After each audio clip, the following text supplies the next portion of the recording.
A young woman vanished from her own home, and from the beginning, almost nothing about the case made sense. The longer police worked on it, the more questions piled up, and for years, they never got close to the truth.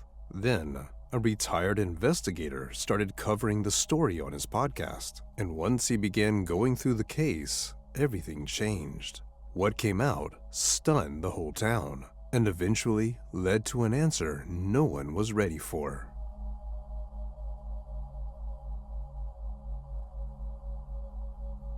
Courtney Coco was born on March 30th, 1985, in Alexandria, Louisiana. She was the youngest of 3 girls, and as the baby of the family, she got a lot of attention and love.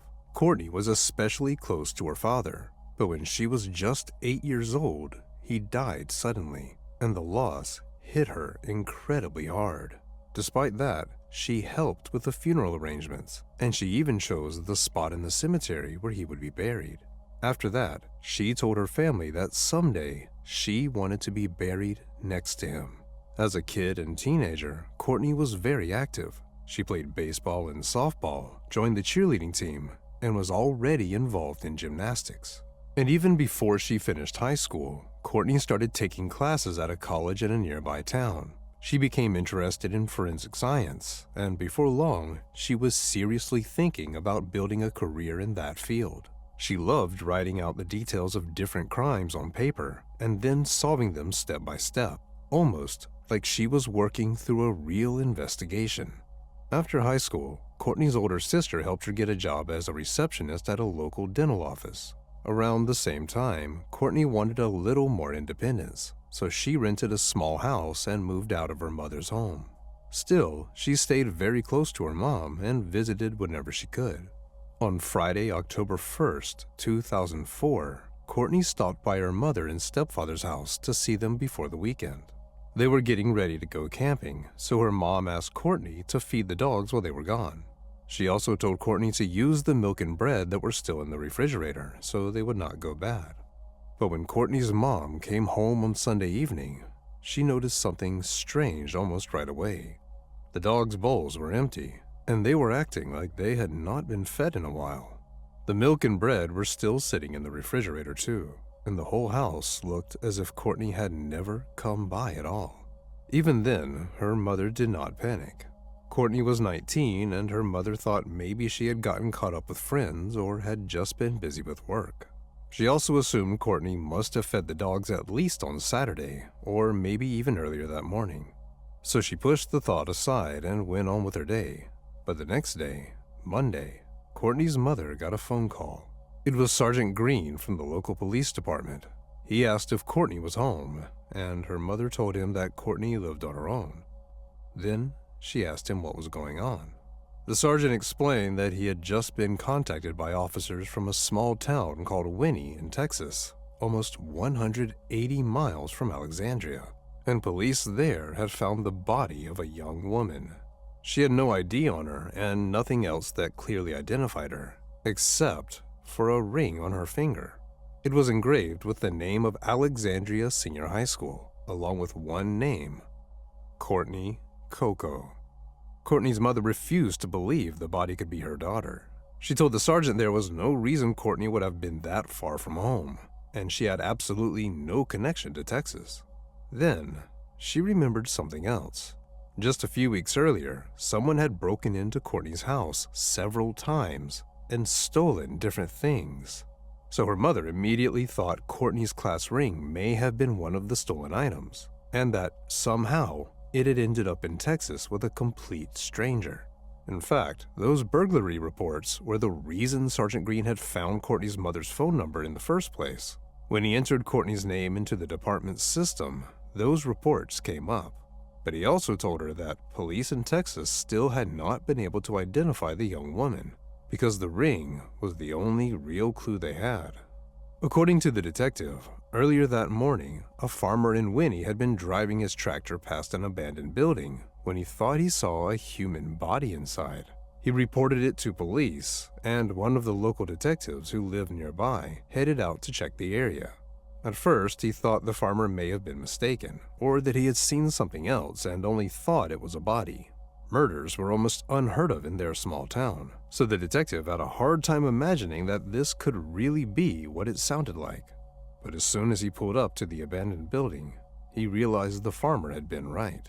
There was a young woman's body inside, and she was already badly decomposed. Her clothing below the waist was missing, and her shirt had been pulled up. She was lying with her feet pointed toward the entrance, and to the detective, it almost looked as if someone had placed her that way on purpose, like they wanted someone to find her in that position. Because the local police had very little experience handling murder investigations, they immediately asked the Texas Rangers for help, and the Rangers took over the case. There was no purse near the victim, no ID, and nothing else that immediately told investigators who she was.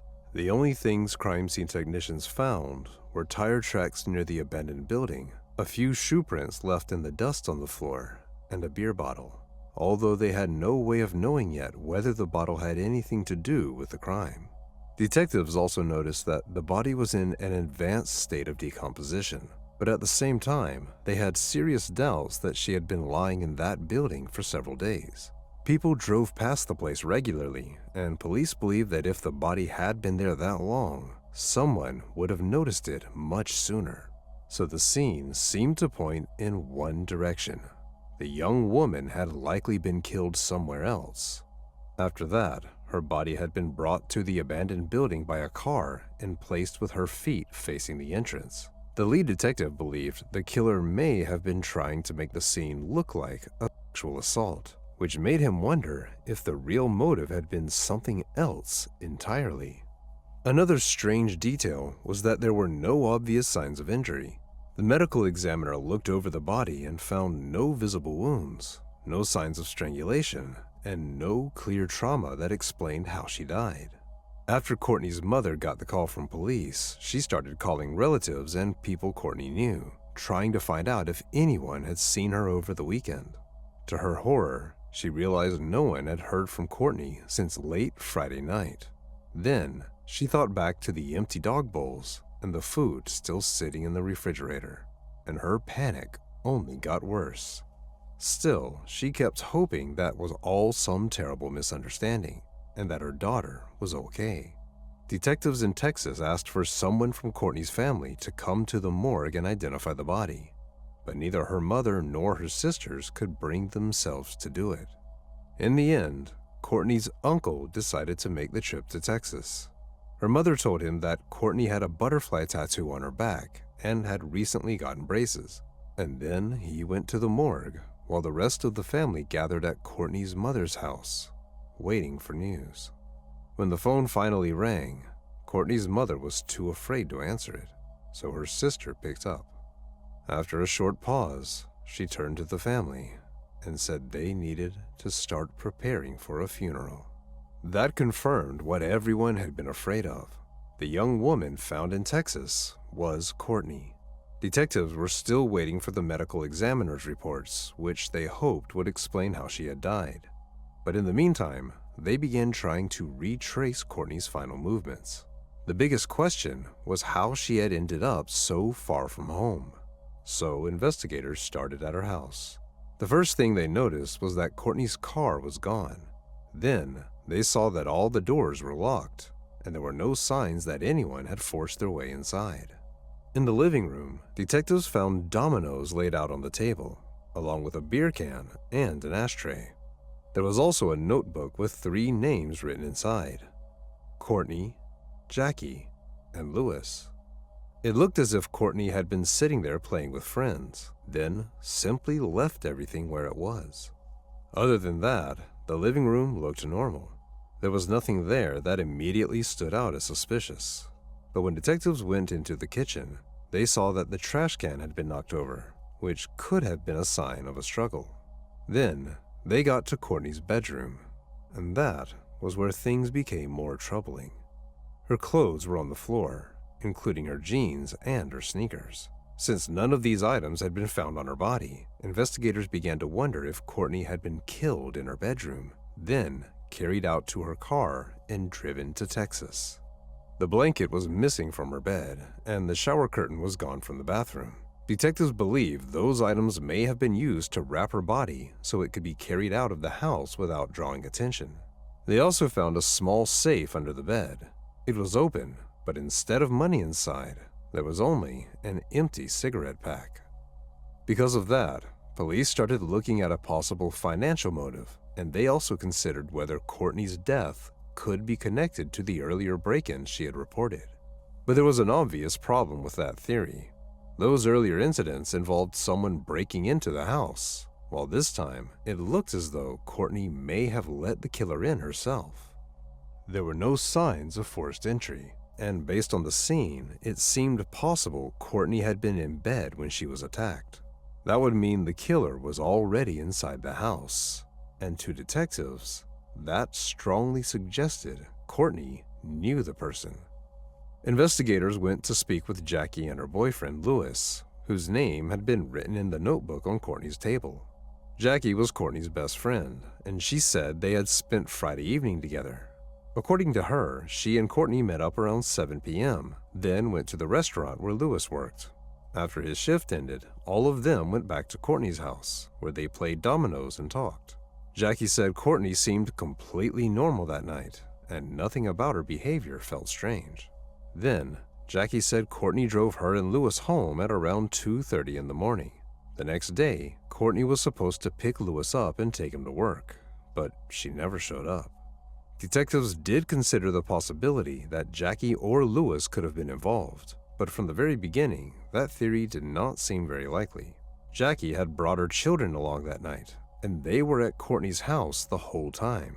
On top of that, police found no evidence that Jackie or Louis had gone to Texas. The drive would have taken up most of the day, and both of them appeared to have been in Alexandria throughout the weekend. The next person detectives looked at was a man named Floyd Williams, who had been seeing Courtney not long before she died. He was Jackie's brother, and according to people close to Courtney, the relationship between them had been pretty rocky.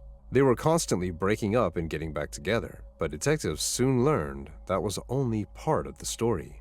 When they spoke with Courtney's sister Lace, she told them Floyd had been selling drugs. She also said she had once seen bruises on Courtney's arms and tried to ask her where they came from. Courtney avoided the question at first, but later she told her sister that if anything ever happened to her, Floyd would be the one behind it. That was more than enough for detectives to start treating Floyd as a serious suspect. They brought him in for questioning, and as the interview went on, he only made himself look more suspicious. When detectives asked where he had been on the night Courtney was killed, Floyd could not give them a clear answer. He said he had been somewhere around town, driving from place to place, which already sounded strange. Then, he started insisting that he and Courtney had been broken up for a long time, and that he had no reason to kill her.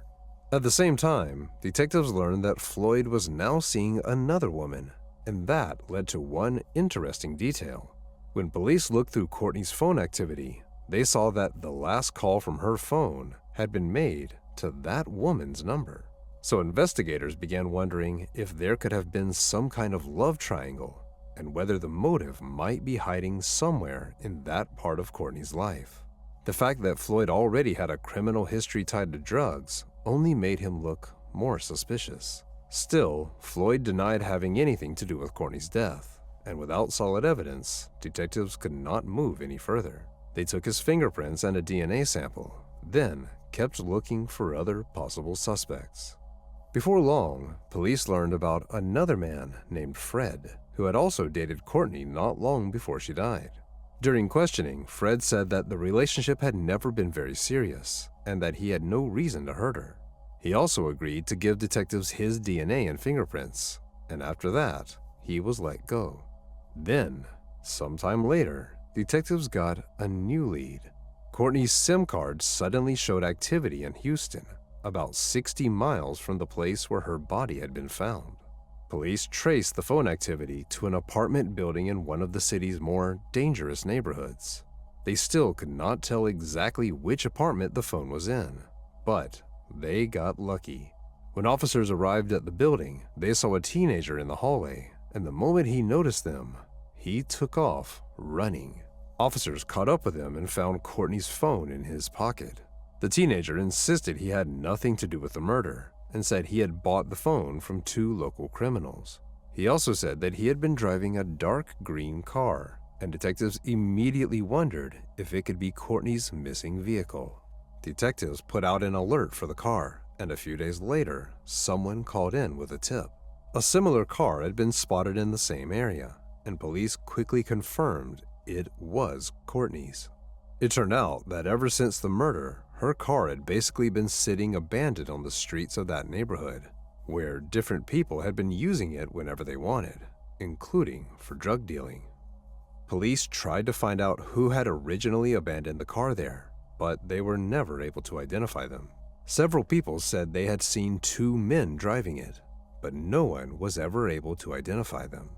Detectives thought those men might have been directly involved in Courtney's murder, and that they may have abandoned her car in that neighborhood on purpose. If that was the plan, it was a smart way to destroy the value of anything left behind in the vehicle. Different people would get in and out of the car, leaving behind fingerprints and DNA, and whatever evidence might have been there from the night Courtney was killed would be buried under all of that. And if that really was the goal, it worked almost perfectly. When crime scene technicians processed the car, they found a huge number of smeared fingerprints, and with so many people having been inside, they could not isolate any clear DNA profile from the interior. But the trunk still gave them a few things to work with. Investigators found several dried stains that looked like blood, and they also recovered DNA from the trunk lid.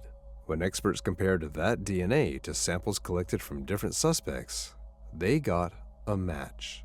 The profile belonged to Fred, Courtney's former boyfriend.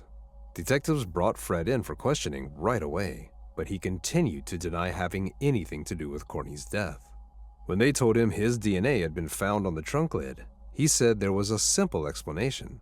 He had been in Courtney's car plenty of times, and at some point, he could have opened the trunk to put something inside, like groceries. Detectives were not ready to simply take his word for it, but they also did not have enough to prove he had killed Courtney. As for the blood in the trunk, DNA testing showed that it belonged to Courtney, and at first, that seemed strange. As we remember, there were no obvious wounds on her body, and the medical examiner still had not been able to determine exactly how she had died.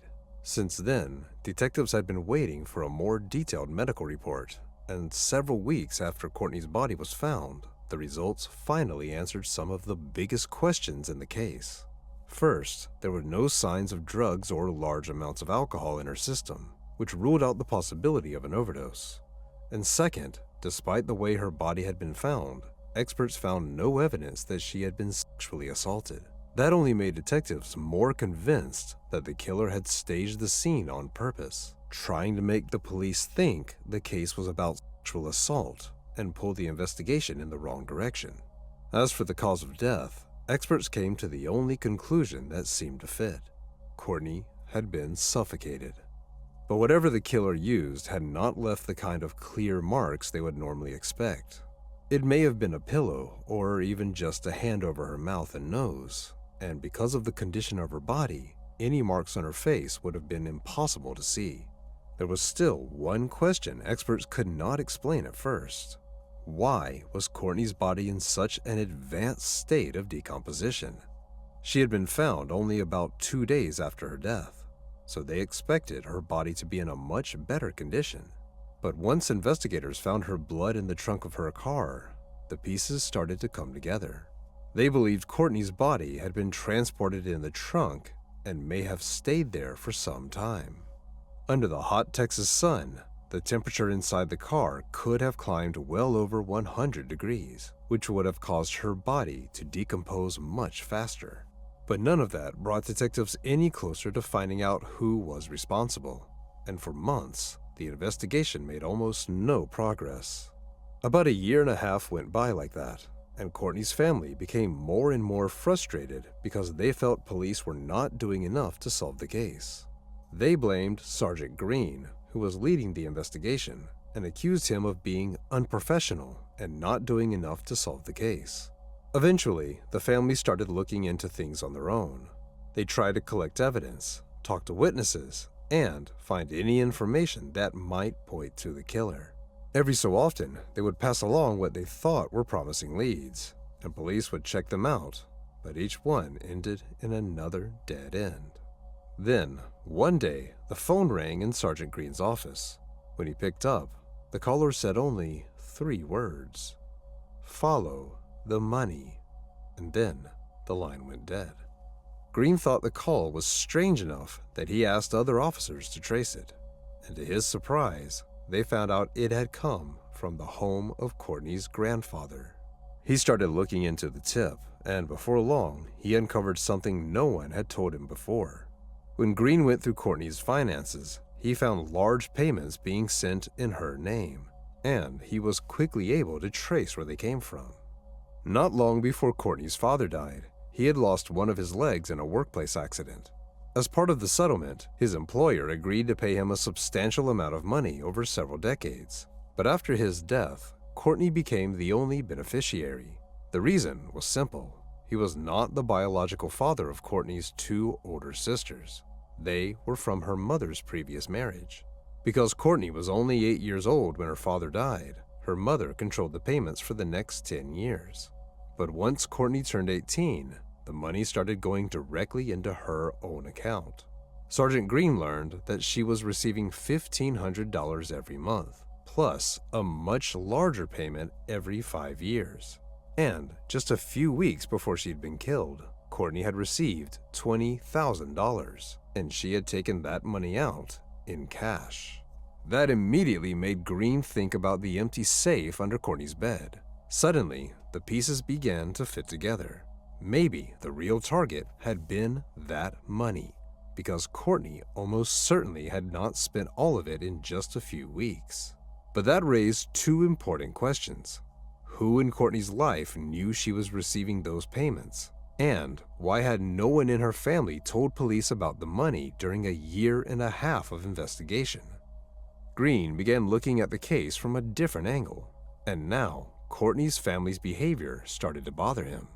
He began to seriously wonder whether someone close to her could have been involved, and whether all those tips they kept giving police were actually meant to lead the investigation away from the truth. After looking deeper into the payments Courtney had been receiving, Sergeant Green learned that if Courtney died, her mother would become the beneficiary. So, he brought her in for an interview, and almost from the start, he made it clear that he was looking at her as a possible suspect. But Courtney's mother insisted she had nothing to do with her daughter's death. According to her, she had no idea the payments would go to her if Courtney died. She said she had always assumed that the next beneficiary would be someone from her ex-husband's side of the family. Green also understood that if Courtney's mother really had a financial motive, she would not have needed to take the money from Courtney's safe, because the payments would have come to her legally. And beyond that, he had a hard time believing that a mother would kill her own daughter.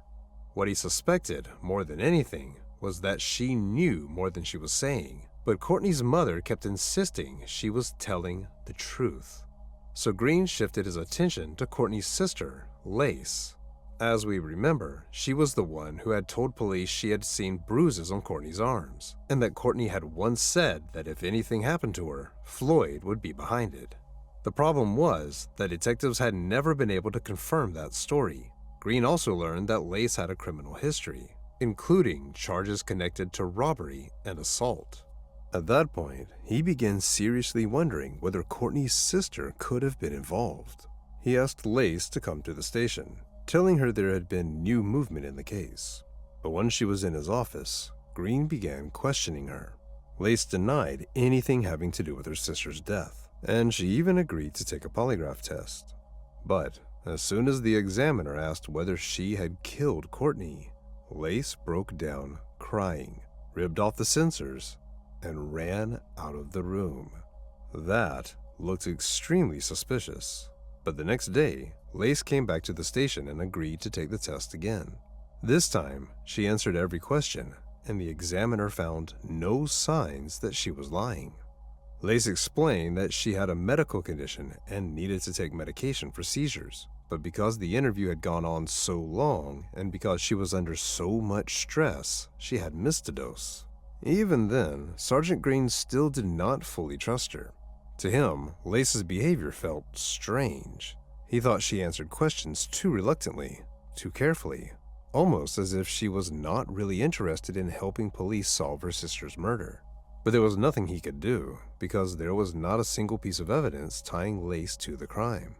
Not long after the interviews with Lace, Green was told he would no longer be handling Courtney's case.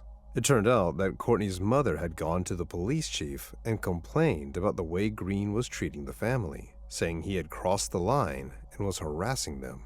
She wanted him fired, but the chief did not go that far. Instead, he took Green off the investigation and handed the case to another detective. That detective tried to find new leads, but he could not make any real progress either, and eventually, the case went cold for years. Courtney's family kept trying to push forward on their own. They continued looking into the case, giving interviews, holding memorial events, and doing everything they could to keep Courtney's name alive. But none of it brought them closer to an answer. Then, in 2015, a new detective took another look at the case and sent a preserved sample of Courtney's blood for testing. Back in 2004, experts found no signs of drugs or any significant amount of alcohol in her system. But this time, the results came back differently.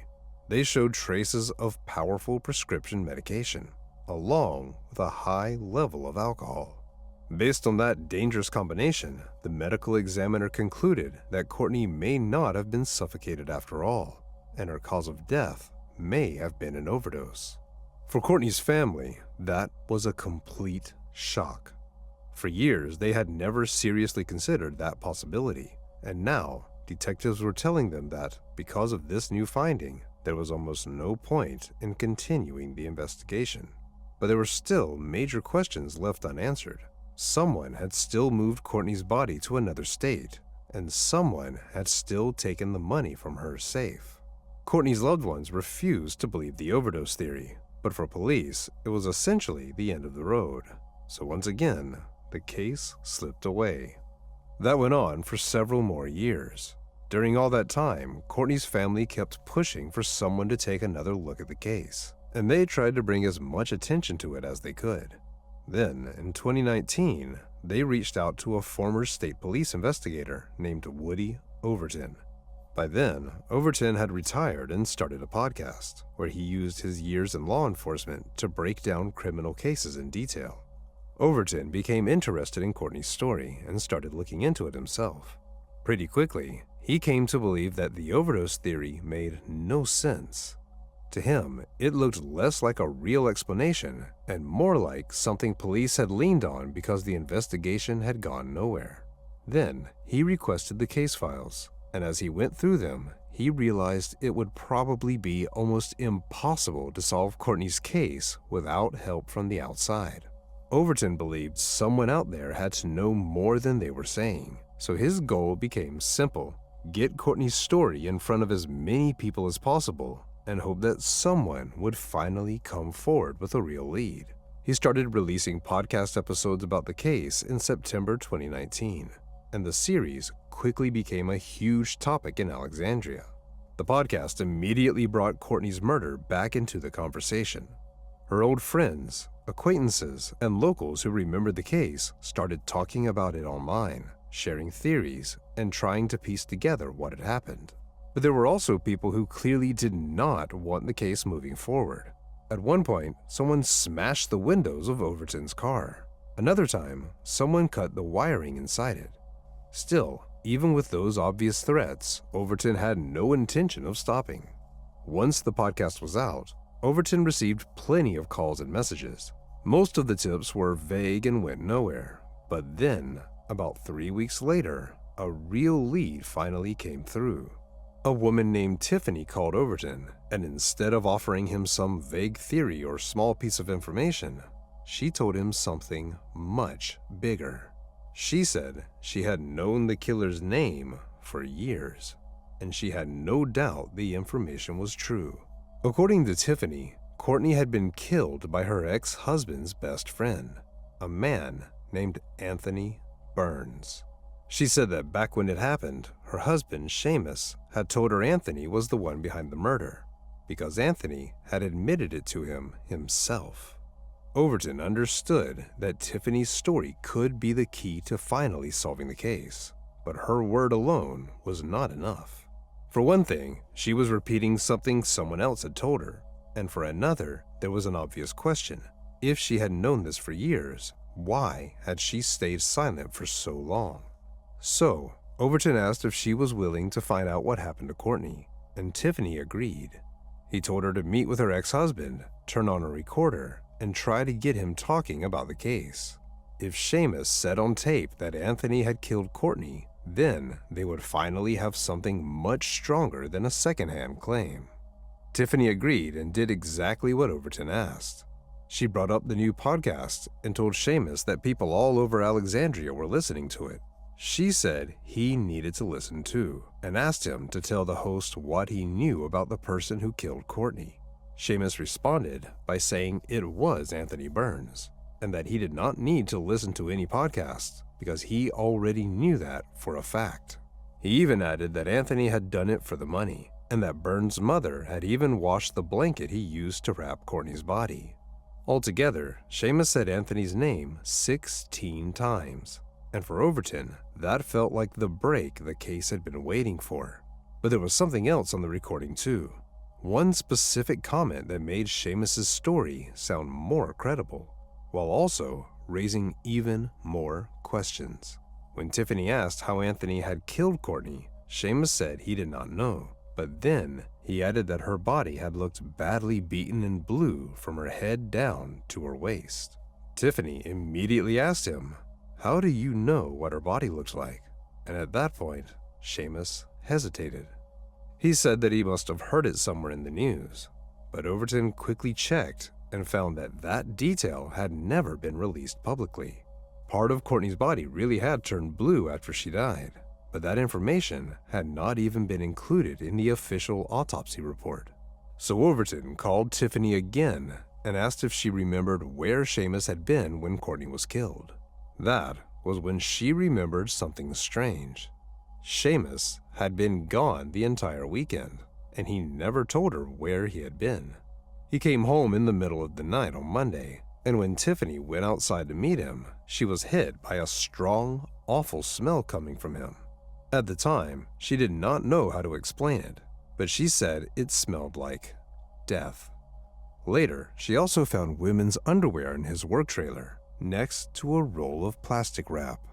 All of that made Seamus look much more suspicious. Overton began to wonder whether he had helped his best friend get rid of Courtney's body, or maybe even take part in the murder itself. And there was one more detail that stood out. Seamus often traveled to Texas for work, and his route sometimes took him through Winnie. At one point, he had even gone to a local hospital there, which was confirmed through records. So, Seamus knew the area well, and he could have suggested it as a place to leave Courtney's body. Finally, Tiffany added that not long before the murder, Seamus and Anthony had gone riding ATVs and had brought Courtney with them. That meant all three of them knew each other. Now, Overton had to figure out exactly how Anthony was connected to Courtney, and that was when the case took another unexpected turn. To his surprise, he found out that at the time Courtney was killed, Anthony was engaged to her older sister, Lace. Overton immediately contacted Detective Tanner at the local police department and gave him everything he had. After reviewing Tiffany's statement and the recording of Seamus, Tanner basically started the investigation over from the beginning, and he quickly came to believe that Anthony really could be the person behind Courtney's death. Before questioning Anthony, Tanner decided to meet with Courtney's family and tell them the investigation was active again, and that there was finally a real chance of progress. Then, he said Anthony's name and explained that he was now the main suspect. The reaction in the room was intense. Courtney's mother could not believe it and ran out, while Lace, Anthony's former fiancée, could not say a word. For the family, the accusation was almost impossible to process. Back when Courtney died, Anthony had been treated almost like one of them. He had helped carry Courtney's coffin, and he had even put a cross at the place where her body was found. Later, after Lace had time to collect herself, Detective Tanner began asking her about Anthony, and to his surprise, she told him a lot that investigators had not heard before. According to Lace, on Friday when Courtney was still alive, she and Anthony had a major fight. After that, Anthony left the house for the entire weekend and did not come back until Monday evening. But that was only the beginning. 15 years after Courtney's death, Lace suddenly said she believed Anthony and Courtney may have been having a secret affair, and that she had suspected it even before the murder. According to Lace, she once called Anthony and heard Courtney's voice in the background. She also noticed that Anthony and Courtney often seemed to disappear at the same time. Lace said she had asked both of them if something was going on, but they both insisted it was not true. Sometime after the murder, police returned Courtney's belongings to the family, and among them, Lace noticed a gold ring. It looked familiar, and then she realized Anthony had given her one almost exactly like it. When she compared the two, she believed they were matching lovers' rings, which only made her more convinced that Anthony and Courtney had been secretly involved. Finally, Lace said that about 4 years after the murder, she went into Anthony's house and saw his mother sitting in a chair, wrapped in a blanket. According to Lace, the pattern looked very similar to the blanket missing from Courtney's home. Even with all of that, though, Lace insisted she had never suspected Anthony and that this was why she had never told police any of it. But detectives had serious doubts about that explanation, and not only because her silence seemed so strange. The bigger problem was what Seamus had said in the recording Tiffany secretly made. In his podcast, Overton did not reveal every detail from that recording, but police listened to the full version, and they clearly heard what Seamus had said. He repeated, Lace and Anthony did it for the money. So Seamus was essentially accusing Courtney's own sister of being involved in her murder. And based on what detectives already knew, that no longer sounded impossible. Still, they had already spoken with Lace more than once, and they understood they were not going to get a confession from her. So instead, they started working the case from other angles. While going through the old case files, detectives found something interesting. There was a statement from a Winnie resident named Judd Wilson, who said he had driven past the abandoned building at around 10 p.m. and seen a dark green car pull out from the area, almost crashing into him. At the time, Judd thought someone might have been stealing copper from the building, so he tried to remember the license plate and get a look at the driver. He only caught a quick side view of the driver, but he did remember a few details from the license plate. 2 letters that matched his own initials, the number 8, and that it was from Louisiana. But there was one problem. Judd said this had happened on September 27, 2004, about a week before Courtney was killed. Detectives contacted Judd and asked if he was sure about the date. He admitted he may have gotten that part wrong, but he was certain about one thing. It had happened the day before Courtney's body was found, because for people in Winnie, something like that was impossible to forget. Detectives believe Judd had most likely seen Courtney's car, because the part of the license plate he remembered matched hers. And if that was true, then the person behind the wheel was probably the killer. So they asked Judd if, after all these years, he could still remember anything about the driver's face. To their surprise, Judd said he had a photographic memory. He was also an artist, and at the time, he had even sketched the driver's face from the side. When detectives looked at the drawing, it really did look like Anthony. So they put Anthony's photo into a lineup with several other men, showed it to Judd, and he pointed to Anthony. With that, police finally went to speak with the suspect. When they asked him where he had been that weekend, he said he had spent it at home with Lace, and that they had been in bed for most of the time. But that directly contradicted what Lace had told them. According to her, Anthony had left the house on Friday and did not come back until Monday.